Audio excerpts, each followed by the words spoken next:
the space to convene here tonight, and especially thank Zakia Williams in the back, who helped facilitate this event.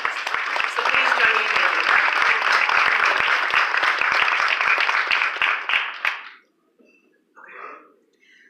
So my name is Dr. Maha Hilal, and I'm the co-director of Justice for Muslims Collective. I want to start by speaking to why Justice for Muslims decided to organize this event.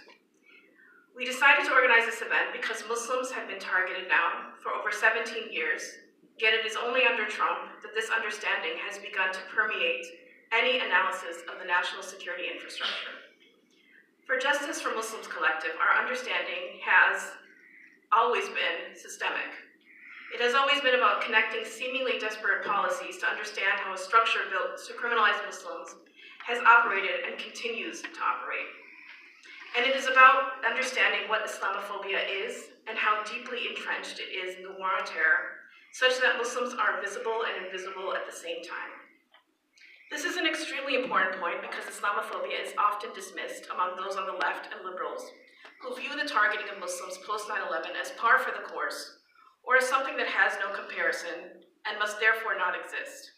But it does exist, and it will continue to exist, and the extent to which some think it is a mere perception is the same extent to which Muslims have lived and breathed this dehumanizing and debilitating system of oppression. When it comes to Muslim rights in the context of the war on terror, the topic at hand, our vision of how to dismantle it in its current context and manifestations is not based on Trump as a starting point. Islamophobia predates Trump, and its foundation in the 9/11 context was built by Bush and perpetuated by Obama. We should make no mistake that the drones dropped on Yemen or Somalia were authorized to kill innocent civilians years earlier, or that Guantanamo, an infamous prison, would continue the practice of indefinite detention. Because while American lives move on, Muslim lives continue to be trapped in a constant state of precarity. Thus, our starting point is September 11th, 2001, the day of the World Trade Center attacks, and one that is important for anyone seriously interested in understanding the roots of the war on terror and how it has grown into an operation of epic proportions. While the anniversary of the 9/11 attacks are a day of mourning in the United States, the focus tends to be squarely on the lives of Americans lost, not those who almost instantly became collateral damage. Addressing the American public on the evening of the 9/11 attacks, Bush gave a speech not only promising revenge, but also commending Americans who came out to support other Americans.